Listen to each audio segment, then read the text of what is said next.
Wilt Chamberlain was amazing at basketball from the very first day he played. He kept pushing hard, and Wilt got rebounds for quick scores. Chamberlain and Sam Jones played well, with Chamberlain blocking shots, really good. His super amazing things, like scoring 100 points or grabbing 55 rebounds in just one game, showed that Wilt was different from everyone else.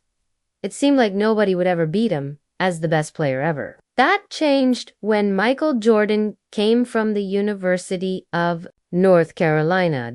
In the many years after Wilt stopped playing, things had changed. A cool young player named Michael Jordan started playing. He jumped really high, did new things, and made basketball popular all around the world. How good he was on the court made everyone think differently about being great. Even before he stopped playing, fans, other players, and even Michael himself said he was the new best player ever. Someone asked him, "Are you the best to ever play this game?" He said, "I like to think that I was the best when I leave this game. I like to think that I was the best I ever played in the 15 years that I play," but Wilt Chamberlain thought that was all silly. Wilt against Michael in my best years and his best years. How much money would you want to bet?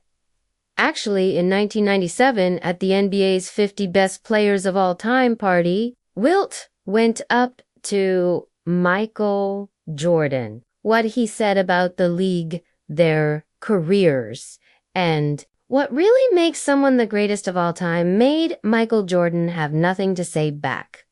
But before we tell you the real story of Wilt and Jordan's big fight, let me tell you about our sponsor, Underdog Fantasy. Underdog is the easiest way to play fantasy sports, not just basketball. You can make picks on baseball, football, hockey, UFC, and more. It's easy.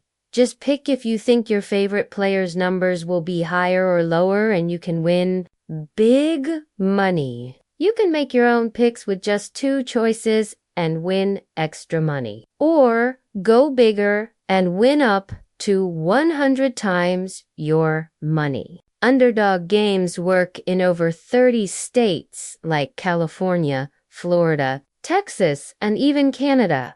Here are my picks for this weekend's NBA games. I'm taking a small chance here with picking lower than 6 assists for Draymond Green. I'm picking lower than 23.5 points for Devin Booker. And I think Jeremy Sochan will score lower than 2.5 points in the first quarter. Put $100 on it, and if I get all my picks right, I could win up to $600. Sign up on UnderdogFantasy.com or on the App Store with code HENRY100. You can also click the link in the description and Underdog will double your first money up to $100. That's Underdog Fantasy, code HENRY100. Underdog Fantasy is giving new customers a special deal. All Jason Tatum has to do is score 1 point for you to win. This is the easiest way to make money on Underdog. So sign up with code HENRY100 today and take advantage and win some money. It's also weekend in 1997. The league brought together 50 of the NBA's best players ever to celebrate their 50th birthday. Everyone important is their Magic Johnson. Larry Bird, Jordan, and many more players are signing each other's jerseys, taking pictures and telling stories like old friends. But Bill Walton sees something weird. Over in the corner are Wilt and Michael Jordan, and they're sitting at a table arguing loudly about who the greatest player of all time was. 2 of the NBA's biggest stars ever are getting really mad. How did this fight even start? Did Wilt say something to make Michael angry? He's 6'7" and weighs about 197 pounds coming into what we call our area, the middle area for us big guys. That wouldn't have been smart for Michael if he was playing when we played. So we would tell Michael that as long as you do all those fancy moves away from where we are, that's fine. So it wouldn't have been good for Michael. Yeah, Wilt totally started it. But I'm sure Wilt was just teaching Jordan about his own success. Like how Jordan and the NBA have forgotten everything that makes him the best in the first place. And honestly, we have forgotten. We don't remember Wilt Chamberlain. We have forgotten him, and he's one of the most athletic players who's ever played the game. He led the league in assists. He led the league in shooting percentage. He led the league in blocked shots. Whatever you wanted him to do, he was going to do it, in 1958. Chamberlain got away from Bowman for an unbelievable shot. Wilt was built like nobody the NBA had ever seen before. At 7 feet, 1 inch tall and 270 pounds, Wilt was as strong as a big man but could move like a guard. Even Shaquille O'Neal didn't have quite the same athletic ability that Wilt had. Shaq could jump and was fast, but he didn't have the energy that Wilt had on defense. Wilt would block shots and grab rebounds like a monster. Then he would run faster than everyone else in the whole arena for a jump shot, layup, or dunk on offense. And he did this all game long. During his first year, he made history by averaging 37 points and 27 rebounds per game. He won Rookie of the Year Award MVP and All-Star Game MVP, but his best years had only just started. For the next 13 years, Wilt scared the whole league.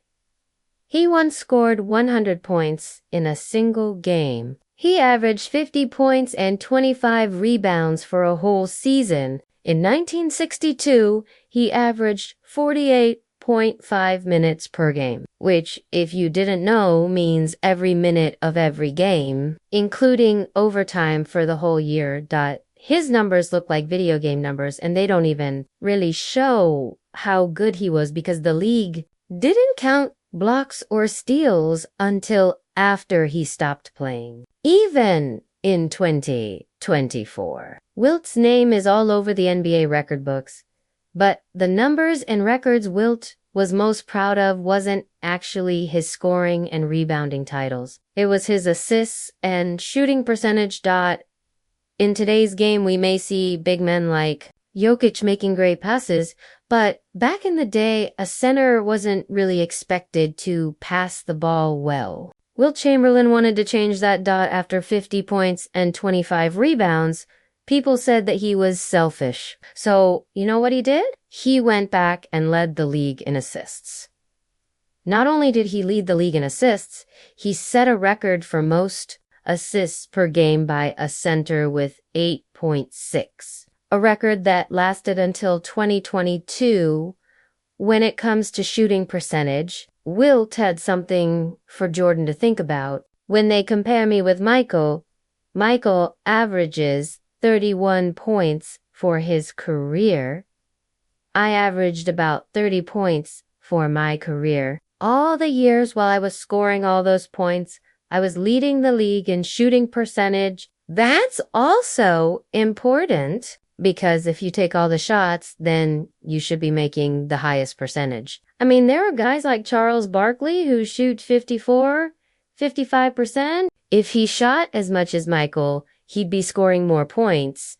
That's probably when Michael Jordan had heard enough. Comparing him to Charles Barkley became personal.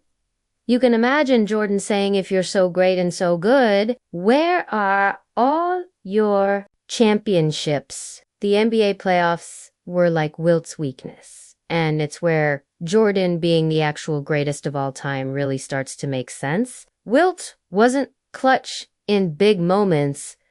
In Game 7, when you needed him to score, he would pass. If you needed him to pass, he would score. He was that kind of player. Michael Jordan is like Wilt Chamberlain plus Bill Russell He put up better numbers than anyone, and the fancy stats all say it too. By the way, higher rating than Wilt and all that kind of stuff. And he won championships like Bill Russell. Even though Wilt had amazing numbers during the regular season, he only won 2 championships. His losing playoff records against Bill Russell and Willis Reed happened because he played badly multiple times when his team needed him the most. He only led the playoffs in points per game once, and he still ended up losing in 5 games to the Celtics that year. Also, Wilt holds the NBA record for most missed free throws. Wilt shot 47% from the free throw line in the playoffs and 38% from the free throw line in the NBA Finals. Imagine having your so-called best player shoot free throws 5 to 10 times a game and he can't hit half his free throws. That's not greatness. Michael Jordan, on the other hand, was amazing when the pressure was on. Whether it was in the last seconds of a regular season game or leading his team through a tough playoff series, Michael Jordan always came through. Case in point, Michael's 1989 game against the Milwaukee Bucks. He scored 50 points to beat the Bucks 117-116 and scored 27 of those 50 points in the fourth quarter alone, including the game winner. If that isn't clutch enough for you, how about Jordan's unbelievable 6-game run in the 1993 NBA Finals? Michael Jordan scored 40 or more points in 4 straight games against the Phoenix Suns. He scored 42 in Game 2, 44 in Game 3, 55 in Game 4, 41 in Game 5, and then had 33 in Game 6 to win the Bulls' 3rd straight championship. Throughout his career, Michael Jordan averaged 33 points throughout the playoffs. He succeeded 50% of the time in clutch situations. The announcer said, "Jazz are over the foul limit. We're down to 5. Jordan putting moves on Russell. We're down to 2. Down to 1. Here's Jordan." Yes. When it came down to the final seconds in the game, and you could choose anyone in NBA history to take the shot, you wanted the ball in Michael Jordan's hands. The announcer said, "Sears has Jordan. Jordan with 2 seconds to go puts it up. The buzzer. Michael Jordan." Now I know how Wilt Chamberlain responded to this because he had heard this criticism his whole career. Championships make you the best, right? I have a friend of mine who I talk to about once a week. You know what he says about Michael's championships? He doesn't say anything about it because he has 11. So the argument kept going. Michael and Wilt are still fighting at this table, and so David finally says, "Come on, Wilt. Michael, we got to get going." So they stand up and the conversation